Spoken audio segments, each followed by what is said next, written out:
Hi, everybody. So today I have the beautiful Isna Tianti. And before we get started, I have some announcements. One of the announcements is please join us on the Women Veteran Small Business Group. It's an exclusive Facebook group for women veteran entrepreneurs or women veterans who want to start their own business. It's an awesome place where you can go and get information, promote yourself on Mondays, and get support. The second thing is go to my Facebook page where you can go and get some videos. I teach a couple of cute little lessons that will help you with your business. You can also join me on my YouTube channel. So without further ado, I want to introduce Isna Tianti. Okay, so Isna is first and foremost a child of the Most High. Secondly, she is a proud mother of 3 beautiful seeds, a 3-time published author, multi-talented artist, and a veteran of the U.S. Air Force and an entrepreneur. Isna Tianti, is a poet, a spoken word visual artist, designer, and motivational activist. She has been writing poetry and drawing since the age of 5. She's a print model since the age of 9 and runway model since the age of 19. Isna has modeled for Proline, African Couture designer, Ahneva, and Revlon cross-colored clothing line, and was selected as BET's poster girl in 1991. She was also crowned Miss African Times Los Angeles in 1992. After losing her mother in 1992 in an MBA, in which she was the passenger, and then another MBA during her motor vehicle accident during her military career, Isna suffered with severe survivor's guilt and depression. Yet she pressed in and was determined to beat all the odds set against her. Isna made it her sole mission to trade in her runway modeling for role modeling, turning her pain to gain. She knows her life was spared to share. One of her favorite quotes from her recently written and released book, Poetically Speaking. Poetically. Thank you. You don't need legs to leave a legacy. You just need heart to do your part. And without further ado, we have Isna. I am so sorry. I didn't Greetings. It's okay. I change words and they don't sound as easily as it looks once you start to pronounce it. It was me. It was me. You guys, we had a conversation earlier today, and she is such an enlightened soul. You know how sometimes you talk to people and you have an instant connection and you learn so much in like the 5 or 10 or 15 or 20 minutes that you speak. And earlier today, the phone shut off while we were talking. I was like, oh! Yes. Oh, she's amazing. And so tell us about yourself. You said you were in the Air Force. Share more about yourself, because I just want to learn everything. Well, yes. Thank you so much for having me, Rolanda. It's so funny. Your last name is Sumner. Mine is Summerlin.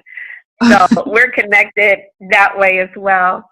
But I ended up joining the Air Force after waking up one morning after being frustrated with being in Enterprise, Alabama, after moving from California. It was like a culture shock.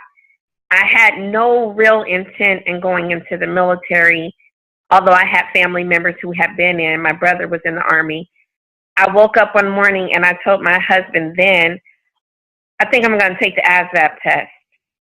And he was looking at me like, really, Isna, you're not even military minded. But I was working at Fort Rucker Army base in Enterprise, Alabama, and I was seeing all the military personnel daily, and I was like, maybe that will be my next move. So I ended up coming into the Air Force in 1995 on my 25th birthday, and served 4.5 years at Offutt Air Force Base. Once you get on it, you don't get off it. And I did not. So I did 4.5 years there at Offutt Air Force Base, but I stayed in Nebraska for 8 years and then relocated here to Atlanta, Georgia. Thank you for your service. Thank you. You're welcome. So tell us about your passion. Tell us how you touch the masses with your books and your spoken word. Well, my passion really began when I realized that my words had power. I always had written poetry. I had friends in high school and middle school ask me to write poetry for their girlfriends and boyfriends, which I didn't have one. But I had a way of identifying with other people and kind of imagine, well, if I had a boyfriend, this is what I'd say. Or if I were a girl, this is what I would want to hear. So I think I've always had the gift of knowing or feeling other people on a deeper level. And so that is what I now put my pain, my triumph, my lessons in form of poetry and deliver it through spoken word, which allows me to really just pour my heart on the stage and leave it with the people, letting them know that whatever you've been through, I probably have to. And in spite of the pain, in spite of depression, in spite of, I feel like my pain has to have a purpose. Almost like a woman having a baby.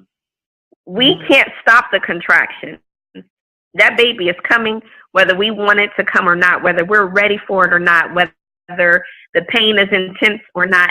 We have to keep pushing through each contraction until we deliver that which we're meant to deliver in this earthly realm. So I deal with pain 95% of my day, but I still keep pushing. So, and that's such a real story for many women veterans. We have such high levels of chemical exposure and we get so many, immunity shots. We get so many shots and we get the gas chamber and then we go out in the field and we get sprayed with insect repellent with God knows what is in that insect repellent. They said they did away with D, but I don't believe them. But we get exposed to so many things, and then stress and trauma on its own will incite pain. And so that's such a real story for women veterans all over the world.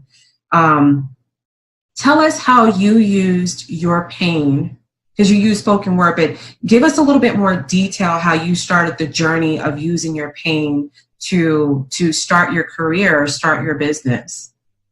Well, I did suffer with some mental, I would say people used to call it nervous breakdowns, but after 9/11, I was affected by the attack on America, and I had, I'm sorry, I'm not laughing at the fact that I am saying that, but it took me for a loop.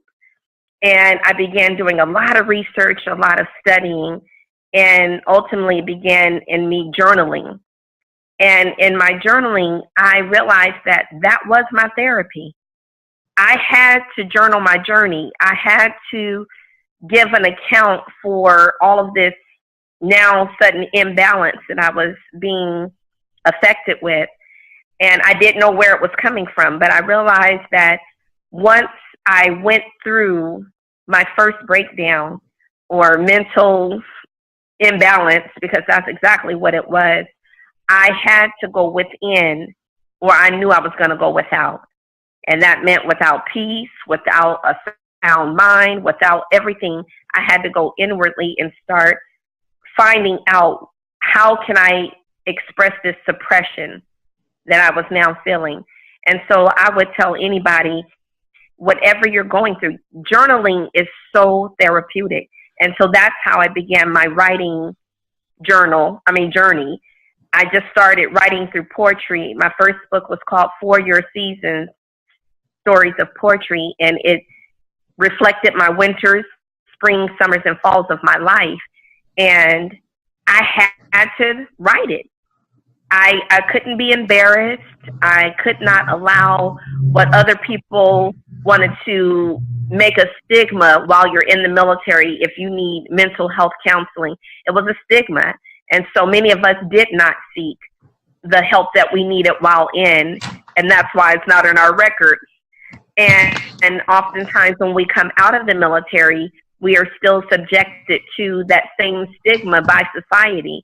And I realized I don't have anything to be ashamed of. I don't have anything to hold back. So I am very candid when it comes to journaling and sharing through poetry. And I think that is why a lot of people are able to identify with my style of poetry. I talk about self-love, healing your mind, healing your soul. That is so important in recovering, and then also being able to identify with other people, because I can hear your story. I could write a poem today about what you shared with me, because I can identify with that. Yeah. So I agree. I think journaling should definitely be considered in your toolkit. So as many of you guys know, I have a mental health condition, PTSD, and it comes with anxiety, depression, and also comes with some physical ailments because it's so severe. I mean, it could be so severe. I take medication to help stay stable, and sometimes I just have bad days. I call them PTSD days because I just can't function some days. Like, huh? But with that being said, I've learned to develop a toolkit. It doesn't have to be physical, but one part of the toolkit, and I just added this to the toolkit, is journaling, and writing down your feelings and getting them out. So I would definitely try that, you guys. If you're struggling, you don't have to publish it, but it does help you get out that energy. And it helps you sort out your thoughts. And sometimes putting it on paper will make you see what's really rummaging around your head and give you some clarity that you couldn't see while you were in the storm. Exactly. While you were in the madness. So, because a lot of times the thoughts begin to race. And if you don't have some form of order in putting those thoughts down, you'll think you're crazy. And I don't even like using that terminology because it's not clinically or politically correct to use that term. But oftentimes people can relate to that word when you're just feeling like you're so out of yourself. Start just jotting down those things. I do have a workshop that I conduct and facilitate every third month here in my city at the library, and they sponsor it. And it's just for that purpose. A lot of people just pin up emotions. They pin up frustrations and anger. So every meeting, I ask people, what are you feeling right now? And I get them to write about how they feel in that now moment. And then at the end of the workshop, they can now express how that mood that they came in with can swiftly be transitioned and go into a whole nother thought process. And it usually does. We end up laughing and sharing in there, and that's what's necessary. Sometimes we have to divert that moment of feeling like, oh, I could rip someone's head off or whatever, and then see how that can just, through writing, get you to come into a whole nother thought process. So do you do this virtually? Because naturally, women around the world are going to want to take part in that. So is this a workshop that you give periodically online, or is it just in person? I have not. That's a great idea and a great question. I have not offered it online or virtually, but that is a thought, because it's just not on the third of every month that we need to tap into this therapy, because indeed it is. And I think that if we did this more often, a lot of the feelings that we go what is the word I would like to use? Undealt with, untapped into. They just stay in there. And if you don't release it, it can be Armageddon in your brain. Yes, and that's where the depression gets worse. That's where the anxiety gets worse because it has no way of getting out.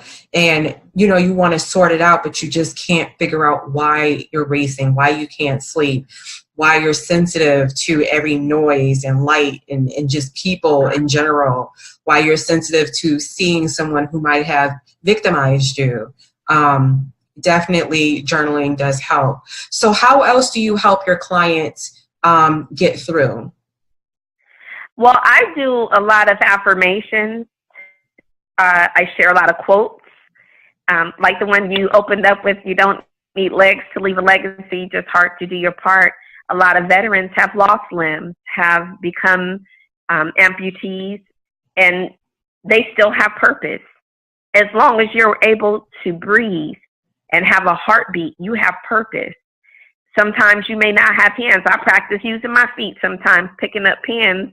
I say, if I ever lose my hand, I'm going to write with my feet.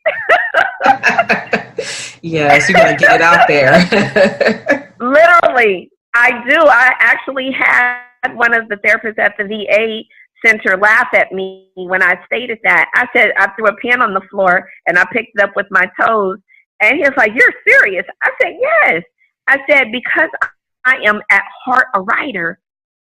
If I lose my hands or the ability to speak what I think, I am going to write with my feet.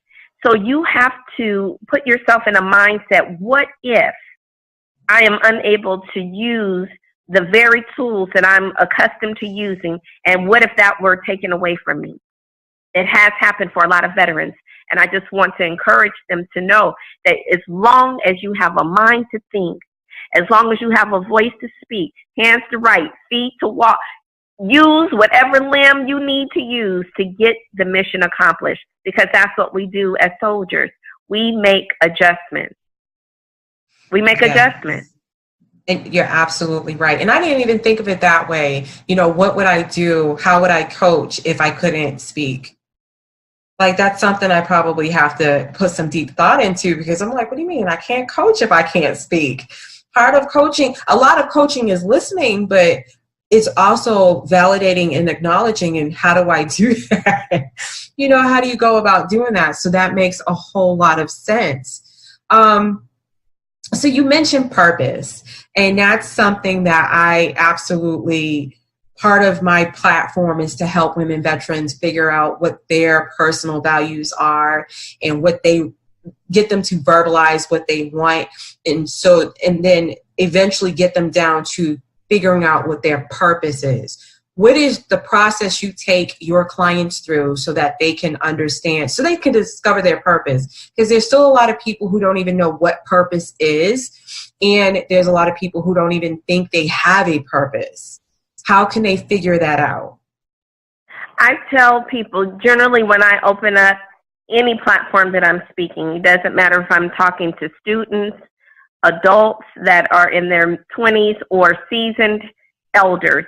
I say you were born on purpose, with purpose, for purpose.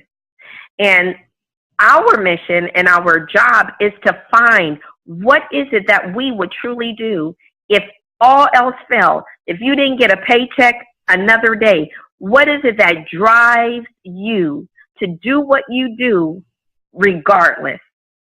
And I finally found mine, and it is through poetic expression.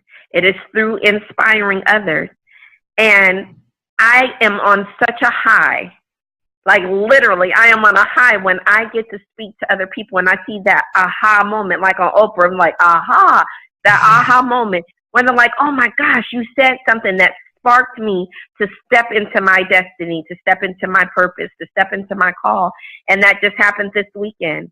A lady wanted to write a book, and she's like, oh my gosh, it's just something you said that just made me want to go home and write. When I get that response, then I know and I am assured that I'm walking in my purpose. And if I can get the next person to really take account of what they love doing. You may need to find it, or it's already probably discovered. You just feel like, oh, that's nothing. Everybody has been given a gift. Everyone has been given a talent. And it's up to you to really tap into you, whether it's getting quiet, whether it is whatever interests you when you're scrolling through people's timelines. What is it that you keep clicking like to? That can very well be an indicator of what your passion may be. You're liking makeup tutorials, maybe because you have an innate interest to be a makeup artist, or maybe to, who knows, be a designer. Whatever your passion is, painting somebody's house or cleaning or organizing. People don't look at those types of things as a talent, but they are, because I hate organizing. I hate cleaning. And if I had the dividends and the funds to hire somebody to come clean my garage. Yes. And you know what? It honestly, at the end of the day, I feel like purpose will come back to you. So if there's something you keep ignoring, you can't sleep, you can't eat, every single time you do something, it pops up in some way, shape or form. You're looking at ice cream and you see a picture of what you're supposed to do. It could be roller skates. You know, your purpose is to make roller skates or what have you. That's the thing you're supposed to be doing. God is not going to let you go until you get on that path to doing that thing. And he might give you several purposes throughout your lifetime. What, you know, at one point in your life, you might have a purpose to do one thing, like serve the military, if that was your purpose. And then you're done with your purpose. At some point, it's like you're done. You did your job. You touched who I need you to touch. You made an effect. I'm going to give you another job. What's going to happen is if you continue to ignore it, you're going to find yourself keep winding up in that same spot. You're gonna be touching it, eating it, smelling it. You're gonna be wondering why it keeps hitting you in the head in the middle of the night. That's your purpose. That's the thing that you need to pay attention to. Even if it's like your purpose was supposed to be for a couple of hours, or your purpose is supposed to be for a decade, he's going to make sure you understand that that was your job. That was something you were supposed to pursue.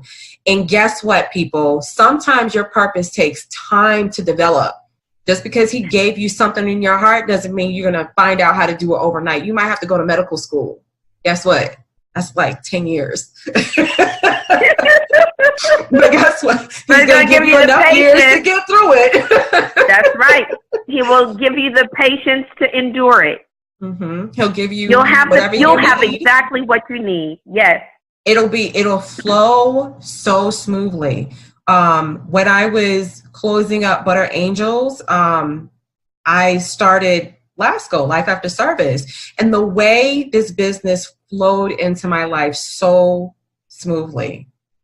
Oh my goodness. I went to school, and before I went to school, I had to put in the application and get a student loan. It was my first student loan ever. I didn't have any more VA benefits. And my husband's like, how are we going to pay for this? I'm like, I don't know. I'm going. And within 7 days, I had the application for the loan and my application for school approved. And I started like that Friday. Wow. It happened so quickly. So, and I couldn't sleep. I couldn't eat. I woke up and was like, okay, I'm going to be a coach. My husband's like, but you have a business. I'm like, don't worry about that. I got it taken care of. It's all good. It's good. It's good. That's why they think we're super women. Yeah, because you just wake up one day and you're like, you know what? I'm going to do this. And they're looking at you like, wait a minute. Whoa. What happened to the last idea? I finished that mission. I learned what I needed to learn from that business. And so I'm going to move on to what I was really supposed to do. I learned, and now I'm going to use what I learned to help other people. And that's generally how it works. I have an acronym that I came up with for life. Lessons in form of experiences. And either you will learn the lesson or you will keep experiencing them until you do. And it's almost like class. You can be given an assignment, but you can't look on someone else's paper trying to figure out theirs if you're not concentrating on your own. You're going to repeat. You're going to repeat the class, and prayerfully, there is no reincarnation where we're going to have to repeat this life. But just think if there was. If we all know that we're going to live and that we're going to die, what if you had to come back because you didn't try? Oh. What if you didn't even try? And that's scary. That is. And so many people do not try. They don't try hard enough. They don't even look at the possibilities. They're so afraid of failure. Girl, let me tell you something. When I first started Butter Angels, I was afraid. I was in my counselor's office like, I'm so afraid of failure. She's like, well, you got to get comfortable with it. And after failing so many times in business, I look forward to it now. I mean, you get your lessons. Yes, that's where you learn some of the best ideas in failure. Oops, I messed up big. But you know what I learned out of it? I got me a new project. I got me a new product. I got me a new service. Yes. I want to share a story with you. My daughter, I think she was in 5th grade, and she was in the spelling bee, my oldest daughter. And she was like the best speller in her classroom. And I was so proud that she had made it. And she got up to the mic, and they asked her, spell the word failure. And she got up there and she said, failure. Failure. Failure. And it's like, and I'm sorry. And I got up and I stood and I clapped, and all of the other parents were looking at me like, why is she getting up? She misspelled the word. I said, because I never taught her to put the I in failure. She is not a failure. I am not a failure. And so she omitted the I, rightfully so, because she is not. And so if we look at words and we see and remove that which does not represent us, failure is spelled Failure. Now, if you see yourself as one, I'm telling you you're not, but if that's how you see yourself, then that's what it is. But my baby took out the I because she understood that I've never taught her how to spell failure. I never told her that she was a failure. And if you are under the sound of my voice and looking at me, you are not either. So take the you out, take the I out, and just let it be without any vowels. That's right. That's right. That's amazing. I never even thought about it that way. My grandmother always told us there's no word like can't. Like, we don't use can't in my household. Yes. It's not in our vocabulary. And so growing up, every time we say I can't, she would be, and she's such a sweet lady. She never got upset with us. She's got like 20 some odd grandkids, even more great grandkids. She has the patience of Job. That if you broke something of hers and you say can't, you have a problem. There's an issue. So you just quickly learn how not to say can't. Yes. Like, why can't you? Why? Do you not want to? Do you not know how to? Mm-hmm. You know, why can't you? So that, I mean. I love it. Yeah. So this is going by really fast. I know. Funny how time flies when you're having fun. I know. So how can we find you? How can we reach out to you and get your services? And before you tell us that, though, tell us where we can find you to hear your spoken word and to hear your motivational speeches. I am on Facebook, but I generally post my videos either on my website. I have some on YouTube, doesn't have thousands of views, but that's okay too. It's a start. I'm not concerned about touching millions, but if I can touch one, that one can touch millions. And so that's where my heart is. But I am on social media, Instagram. It is ITS_ISNATIANTI, Isna Tianti. And Facebook, I have a site called It's Real, ITSREAL. inspiring through sharing relevant expressions about living life. And then, of course, Isna Tianti. And my website is www.followIsnat, FOLLOWISNAT.com. So all of this information is going to be in the show notes for the podcast and in the comment section or in the narrative of YouTube and Facebook post. Make sure you reach out to her and join her workshop. Look for her on TED. I'm speaking it for you. Hey. Look for her on TED. I like that, and I concur. Look out for her events that she'll be speaking at, because she's very practiced. She gets, that's how she pays the bills. So she's out there speaking at different events. Look out for her at events and check her out on her media. And if you need help getting through trauma, you need help, taking all of the pain, the physical and mental pain that you're having inside, and you haven't found someone you're comfortable with, call her. Your mental health, your mental health, your mindset, that is worth the investment. That is definitely worth the investment. If you don't have your sanity, if you don't have good mindset, you don't have anything. And I want to say this one last thing, Rolanda. I am still overcoming. There is no overcome. It's just like I've overcome. We're all overcoming. It's a process to progress. And so be patient with yourself. Be forgiving to yourself. A lot of what we go through, we didn't bring it upon ourselves, but sometimes we've allowed certain people to add to our trauma. And so I just hope today that you will make a point to love yourself. And then when you learn to love you totally, then you start giving out that love that you have learned first to give to yourself. Yes, I love it. Thank you for leaving us with those kind words. I absolutely appreciate it.